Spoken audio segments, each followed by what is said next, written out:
इस दिन करमदीन चाचा की बेटी की मेहंदी वाले दिन बहुत खूबसूरत लग रही थी। इसी दिन तुमने मेरा दिल चुरा लिया था। अरबिया हैरान थी। इसने कभी नहीं सोचा था कि जागीरदार का बेटा इससे यूं इजहार मोहब्बत करेगा। अरबिया ने जल्दी से अपने हाथ छुड़वाए और बाग से भागती हुई अपने घर चली गई, लेकिन घर जाके किसी को ये नहीं बताया। अरबिया की बचपन से ही अपनी खालाजाद से बात तय थी और इसे अपने मंगेतर पसंद भी बहुत था। दोनों एक दूसरे को पसंद करते थे, लेकिन वाजिद शाह को जैसे वो लड़की भाग गई थी और ऐसा कैसे मुमकिन था कि वो इसे छोड़ देता। वैसे भी अपने घर में वो पड़ा था। घर में दादी के बाद इसकी बात को अहमियत दी जाती थी, क्योंकि बहुत जल्द ही इसने इस जागीरदाराना निजाम को संभाल लिया था। अब तो जैसे ये सिलसिला चल निकला था, जहाँ भी वाजिद शाह अरबिया को खेतियों में आते जाते देखता तो अपनी गाड़ी रोक लेता और इसे कहता, बैठो, मैं तुम्हें तुम्हारे घर तक छोड़ देता हूँ। लेकिन वो इसके इरादों को भांप गई थी, इसलिए साफ इनकार कर देती थी। वो कहती कि आप मेरा रास्ता मत रोका करें। वो कहने लगा, क्या करूं, दिल के हाथों मजबूर हो गया हूँ। अरबिया ने कहा कि देखो, मैं आपसे मोहब्बत नहीं करती, इसलिए मेरा पीछा छोड़ दें। वाजिद शाह कहने लगा, तो बाद में कर लेना, मैं वैसे भी तुमसे शादी का इरादा रखता हूँ और अच्छी बीवियां शादी के बाद ही अपने शौहर से मोहब्बत करती हैं। अरबिया ने गहरी सांस ली और अपने हाथ बांधकर इसके सामने खड़ी हो गई। कहने लगी, देखिए, मेरी बात गौर से सुने, बस जितना जल्दी हो सके इसे अपने जहन में बिठा भी ले। मैं अपने खालाजाद जमाल को पसंद करती हूँ और बचपन से मेरा इससे रिश्ता तय है। हम दोनों ही एक दूसरे से मोहब्बत भी करते हैं और शादी भी मेरी वही होगी। ये सुनकर वाजिद शाह ने अपनी गाड़ी का दरवाजा खोला और बाहर निकल आया और अरबिया के सामने खड़ा हो गया। वो कहने लगा, क्या कहा तुमने? अरबिया इसके गजबनाक लहजे को सुनकर कुछ घबरा गई थी। वो कहने लगा, जो चीज वाजिद शाह को पसंद आ जाए फिर वो इसी की हो जाती है। आज ही मेरा बाप और मेरे चाचा तुम्हारे घर रिश्ता मांगने आएंगे। तुम्हारे बाप से कैसे इस रिश्ते पर इकरार करवाना है मैं बहुत अच्छे तरीके से जानता हूँ। जब तुम मेरी दुल्हन बनकर मेरे हुजला उरूसी में आओगी तो अपने दिल से अपने कजिन की मोहब्बत का करौंज कर फेंक कर आना।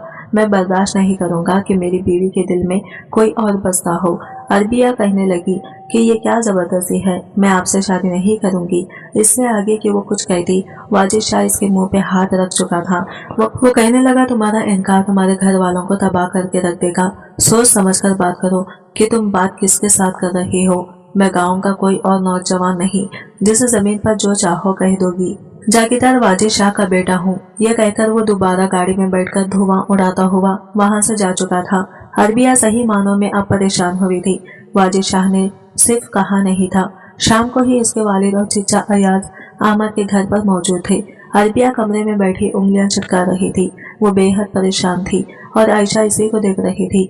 वो कहने लगी, आपा क्या हुआ है, परेशान क्यों हो? लेकिन इसने कुछ नहीं बताया। कुछ देर बाद ही इसकी वालिदा और वालिद कमरे में आए और कहने लगे कि जागीरदार अपने बेटे का रिश्ता तुम्हारे लिए मांग रहे हैं। अरबिया ये सुनकर खड़ी हो गई। कहने लगी, अब्बा, आप जानते हैं कि मेरा रिश्ता तय है और मैं जमाल के अलावा किसी और से शादी नहीं करूंगी। यह सुनकर अयाज अहमद ने कहा कि मैं इनकार कर चुका था, लेकिन वो लोग धमकियां दे रहे हैं कि जमीन वापस ले लेंगे, ये घर वापस ले लेंगे, हमारा जीना दो भर कर देंगे। मैंने तो कभी तुम लोगों को बिना पर्दे के बाहर नहीं निकाला, तो कैसे जागीरदार के बेटे की तुम पर नजर पड़ गई? ये बात सुनकर अरबिया की नजरें झुकी थी। बहरहाल गलती तो इससे हुई थी। घर से वो नकाब वाली चादर पहनकर जाती थी, लेकिन बाग में जाके उतार के एक तरफ रख देती थी और आज इसकी बेपर्दगी ने ही इसे ये वक्त दिखाया था। इसने हाथ जोड़कर अपने बाप के सामने कहा, अब्बा, मुझे यहाँ शादी नहीं करनी। लेकिन अयाज अहमद मजबूर थे। वो कहने लगे, मैं बेघर हो जाऊंगा, इसलिए तुम्हें शादी यही करनी पड़ेगी। दोनों मियाँ बीवी आंसू साफ कर रहे थे। अरबिया रोने लगी, फूट फूट कर रोने लगी, लेकिन फायदा नहीं था, क्योंकि जागीरदार वाजिद शाह अपने बेटे से इसका रिश्ता तय करके ही गया था। लेकिन जैसे ही यह खबर से जमाल और इसके घर वालों तक पहुंची, वो अयाज अहमद के घर आ गए। कहने लगे, भाई साहब, बचपन से ही आपने बच्चों का रिश्ता तय किया हुआ था और एकदम से इनकार कर दिया। जमाल अपने वालिदैन के साथ आया था। बात जमाल के वालिद ने शुरू की थी। अयाज अहमद कहने लगे, मैं बेहद मजबूर हूँ, तुम तो जानते हो ना, इन जागीरदारों को इनके सामने हम जैसों की नहीं चलती है और मैं ये नहीं चाहता कि मेरी बच्ची की बदनामी हो जाए, क्योंकि ये लोग इसे बदनाम कर देंगे। मेरा इनकार मेरी जिंदगी जहन्नम बना के रख देगा। मैं बहुत परेशान हूँ। जमाल के माँ बाप तो ये बात बहुत समझ गए थे। जमाल के माँ बाप तो ये बात समझ गए थे, लेकिन जमाल अपनी मोहब्बत से दस्तरदार नहीं होना चाहता था। इसलिए कब इन दोनों ने भाग जाने का प्लान बनाया, किसी को खबर तक नहीं होने दी थी। शादी वाले दिन की दोपहर को इसने अपना कमरा बंद कर लिया था। कहने लगी मैं खुद तैयार हो जाऊंगी, लेकिन इसके कमरे की खिड़की पिछली जानिब खुलती थी, जहां से जमाल इसे लेने के लिए पहुंच गया था। दोनों ही भाग चुके थे। जब तक बारात आई तब तक वो लोग शहर जाने वाली बस में बैठ चुके थे, लेकिन जब बारात के आने के बाद अरबिया के कमरे का दरवाजा खोलने की कोशिश की तो दरवाजा अंदर से लॉक था। दरवाजे पर बहुत दस्तक दी थी, लेकिन किसी ने नहीं खोला। मजबूरन दरवाजे को कोठा मार के खोला गया था, तो वो कमरे में नहीं थी। बस एक खत लिखा था कि मुझे ढूंढने की कोशिश मत कीजिएगा, और जमाल के साथ बहुत दूर से जा रही हूँ, क्योंकि मेरा रिश्ता मेरे बाप ने इसी से तय किया था। मैं जागीरदार के अताब का निशाना नहीं बन सकती, और ये मेरा जायज हक है। यह खत पढ़ के दोनों मियाँ बीवी सर पकड़कर बैठ गए और रोने लगे। बात बाहर तक जा चुकी थी। यह खबर जब वाजिद शाह और वाजिद हसन तक पहुंची तो कयामत बर्पा हो गई थी, क्योंकि बिरादरी के बड़े बड़े बुजुर्ग भी साथ आए थे। दूसरे गाँवों से भी काफी जमींदार आए थे, और इन सबके सामने वाजिद शाह को यह अपनी सबसे बड़ी तस्लील लगी थी। वो कमरे में आया, अरबिया का खत पढ़कर फाड़ कर फेंक दिया, फिर कहने लगा जिंदा नहीं छोड़ूंगा इसे। ये पाताल में भी होगी तो मैं इसे ढूंढ निकालूंगा, और जिस दिन ये मुझे मिल गई इस दिन इसका वो हशर होगा कि ये गांव की हर लड़की कांपेगी। लेकिन मैं खाली हाथ भी नहीं जाऊंगा। वो ये तो नहीं जानता था कि आयशा कौन है, कैसी है, क्योंकि वह हमेशा पर्दे में रहती थी। बस इसे ये पता था कि अयाज अहमद की 2 बेटियां हैं, इसलिए इसने पंचायत बिठाई और फैसला भी अपनी मर्जी से करवाया कि वो यहाँ से खाली हाथ नहीं जाएगा, और अब वो अपनी दुल्हन को रुखसत करवा के लेकर ही जाना चाहता था। अरबिया भाग गई है तो फिर अयाज अहमद अपनी दूसरी बेटी का निकाह इससे करेगा। ये सुनकर तो आयशा पर जैसे आसमान टूटा था। वो तो वैसे ही बहुत घबराई थी। वो बहुत कम उम्र थी, अभी तो इसने 10वीं के पेपर दिए थे और बिल्कुल बेकसूर थी। लेकिन बहन ने जो कुछ किया था इसे बदले में जाना पड़ा, और अब कमरे में बैठी पूरी तरह से खौफजदा थी कि पता नहीं वाजिद इसके साथ क्या सलूक करेगा। बातचीत भी बड़े जादराना अंदाज से कमरे में दाखिल हुआ था। कमरे का दरवाजा भी बड़े जोर से बंद किया था। जैसे जैसे वह कदम बढ़ा रहा था, इसके कदमों की आहट से आयशा का दिल किसी ने मुट्ठी में जकड़ लिया था। वो जैसे ही बेड पर इसके सामने बैठा, आयशा सिमट सी गई थी। वाजिद बड़े गजबनाक लहजे से बोला, आज की रात तुम्हारे साथ गुजारने के बाद मैं तुम्हें कल सुबह तलाक दे दूंगा, ताकि ये कहकर तुम्हारे घर वालों को मालूम दम हो बदनामी किसे कहते हैं। ये कह के वाजिद ने बड़ी बेदर्दी से आयशा की चादर भींचे हटाई थी। बहन की शादी थी, इसलिए आयशा ने पिंक रंग की मैक्सी पहनी थी। हालांकि जानती थी कि बहन नाखुश है, लेकिन ये भी पता था कि वो बेपर्दगी करती थी, बात नहीं आती थी, ना आयशा के कहने पर ना अपनी माँ के कहने पर। आयशा ने पिंक रंग की मैक्सी पहनी थी और तैयार भी हुई थी। रोने से काजल फैल चुका था, लेकिन ये इसके हुस्न को दो बाला भी कर चुका था। बड़े गुस्से से वाजिद ने पहली नजर इस पर डाली थी, लेकिन फिर नजरें हटाना भूल गया था। वो बहुत कम उम्र से लड़की थी जो इस वक्त डरी सहमी इसके सामने बैठी थी। खौफ के मारे आयशा ने अपनी दोनों आंखें बंद कर ली। खौफ के मारे इसके होंठ भी कपकपा रहे थे। बड़ी महवियत से वाजिद शाह आयशा को देख रहा था, जो कि खूबसूरत होने के साथ साथ मासूम भी थी और कम उम्र भी। इसकी आंखों से आंसू बह रहे थे। वाजिद ने जब इस लड़की को कपकपाते और जर्द होती रंगत के साथ देखा तो अपने गुस्से पर कंट्रोल करके वो पीछे हटके कहने लगा, जाओ जाके अपने कपड़े तब्दील करो और सोफे पे जाके सो जाओ। ये सुनकर आयशा को अपने कानों पर यकीन नहीं आया था।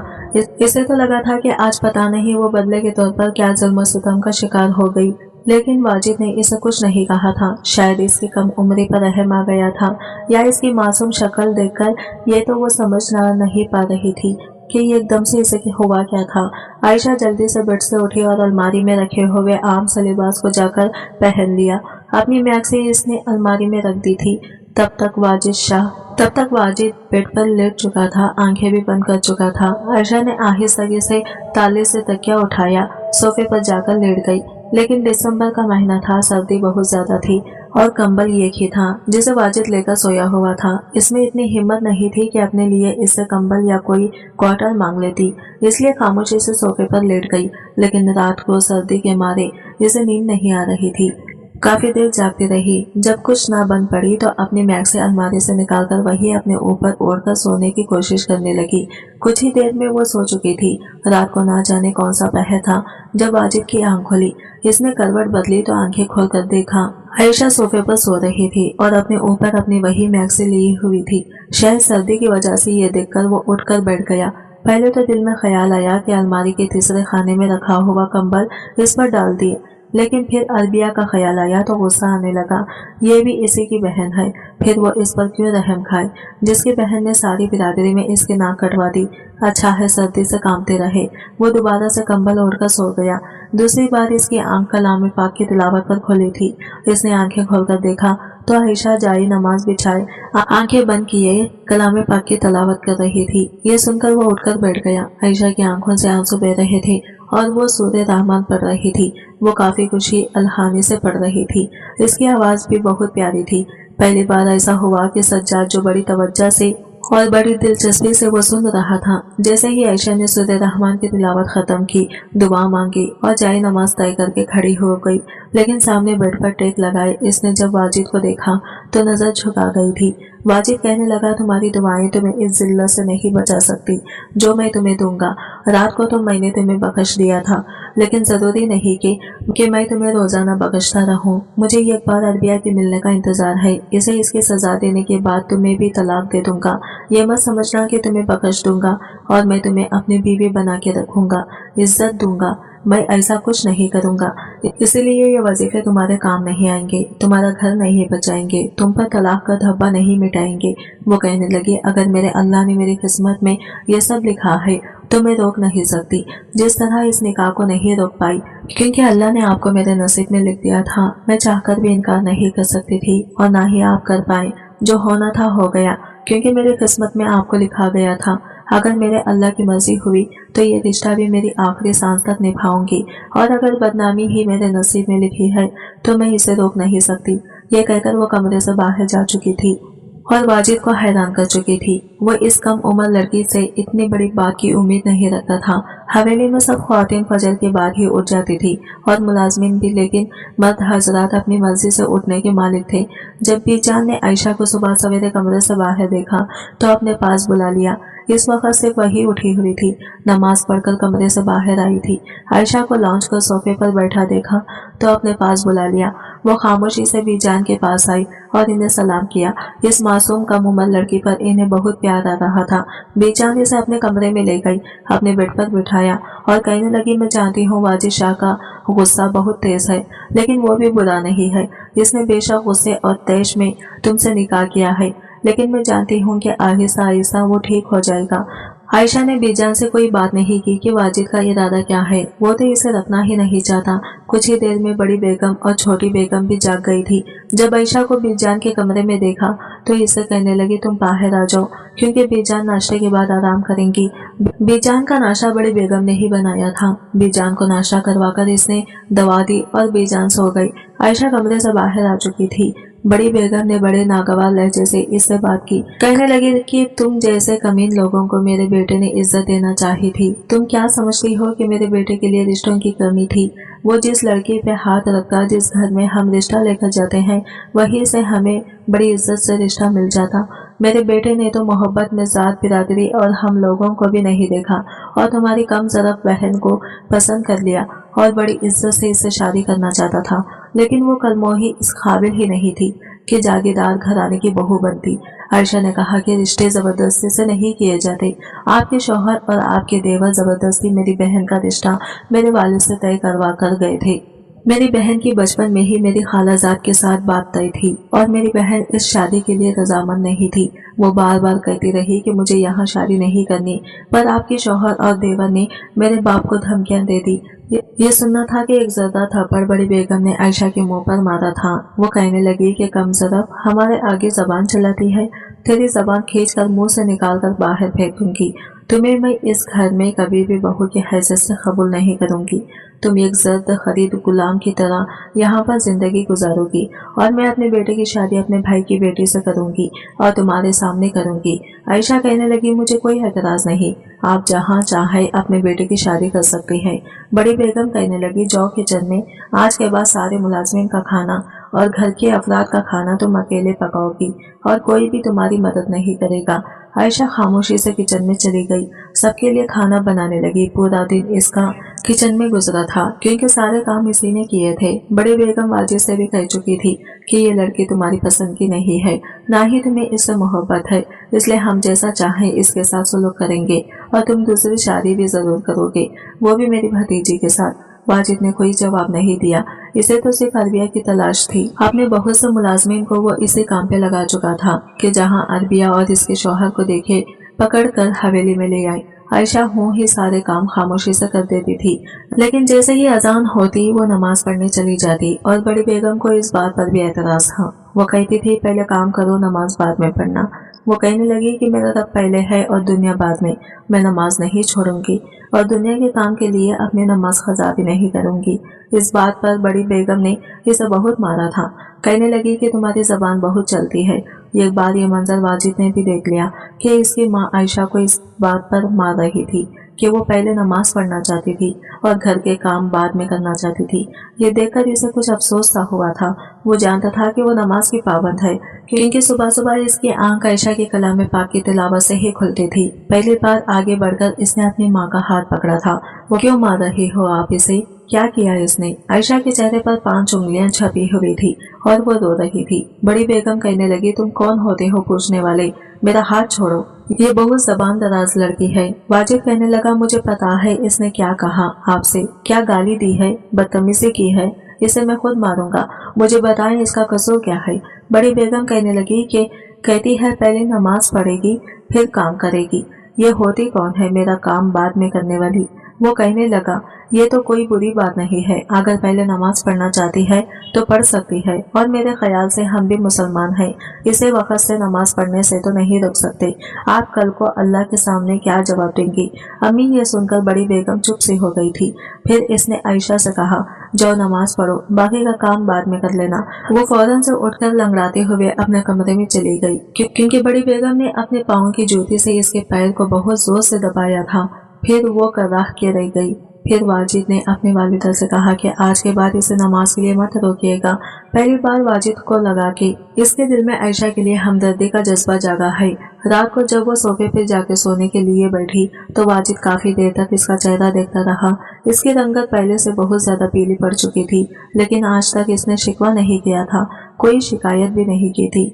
वाजिद की हर चीज का ख्याल रखती थी। इसके कपड़े इसे प्रेस मिलते थे, इसके जूते हमेशा साफ करके वो खुद पहनाती थी। इसके सर पर इज्जत की पगड़ी भी रखती थी, जो कि जागीरदारों की शान होती है। कभी शिकवा नहीं किया था, कोई शिकायत भी नहीं की थी। फिर कैसे मुमकिन था कि वो अपने दिल को आयशा के लिए धड़कने से रोक सकता? सुबह जब इसे आयशा की तिलावत की आवाज आती तो उठकर बैठ गया। पहली बार ऐसा हुआ कि वो वजू करके आया था। जैसे ही आयशा जाई नमाज उठाने लगी तो वो कहने लगा पीछे रहने दो, मुझे नमाज पढ़नी है। वाजिद को पता ही नहीं चला था कि कब आहिस्ता आहिस्ता वो बदलने लगा था, नमाज भी पाबंदी से पढ़ने लगा था और इसका ये बदलाव भी जान को बहुत अच्छा लगा था। वो खुद भी आयशा की बहुत तारीफें करती थी, इन्हें वो बहुत अच्छी लगती थी। हर वक्त सर का दुपट्टा रखती थी, मुंह में कलाम पाक पढ़ती रहती, साथ साथ घर के काम करती रहती। 2 माह गुजर चुके थे, लेकिन अब वाजिद का दिल मुकम्मल तौर पर आयशा की तरफ मायल हो चुका था। इसलिए एक रात इसने इसे बड़ी इज्जत से अपने बेड पर लिटाया था और बड़ी मोहब्बत से निकाह की पाकिज़ा रिश्ते को निभाया था। लेकिन अगली सुबह ही इसे पता चल गया कि जमाल और अरबिया शहर में रह रहे हैं।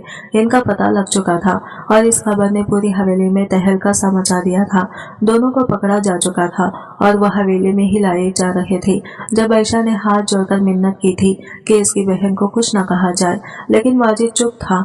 जैसे ही अरबिया और जमाल को वाजिद के पाँव में लाकर फेंका गया तो जमाल इसके सामने हाथ जोड़ने लगा, कहने लगा कि खुदा की कसम हमारा कोई कसूर नहीं है, सिवाय इसके कि हमने नाजायज हक इस्तेमाल किया है। वाजिद ने जमाल का हाथ पकड़ा तो अरबिया को लगा कि जैसे वो इसको जान से मार डालेगा, लेकिन वो कहने लगा कि मैंने तुम दोनों को माफ किया, तुम लोग इसी गाँव में रह सकते हो, मुझसे छुपने की जरूरत नहीं। सब लोग वाजिद का फैसला सुनकर जितना भी हैरान होते उतना ही कम था। इसके बाद हसीन शाह ने पूछा कि तुमने माफ क्यों किया है? वो कहने लगा कि मेरी किस्मत में आयशा थी, बाबा जान, और पता नहीं मेरी कौन सी नेकी का सिला मुझे आयशा की सूरत में मिला है, जिसकी खिदमत ने, मोहब्बत ने और दीनदारी में मुझे बदल कर रख दिया। मेरे दिल में किसी के लिए कोई भी नफरत नहीं है। मैं समझ गया हूँ कि रिश्ते जबरा मुसल्लित नहीं किए जाते, जो किस्मत में होता है वही हमारे लिए बेहतर होता है और ऐसा मेरे लिए हर लिहाज से बहुत बेहतर है। आज की वीडियो कहानी आपको कैसी लगी कमेंट करके जरूर बताइएगा और वीडियो अच्छी लगी है तो लाइक शेयर जरूर कीजिएगा और हमारे चैनल को सब्सक्राइब करें फ्रेंड्स। मिलते हैं अगले वीडियो के साथ, तब तक के लिए बाय बाय, टेक केयर, अल्लाह हाफिज।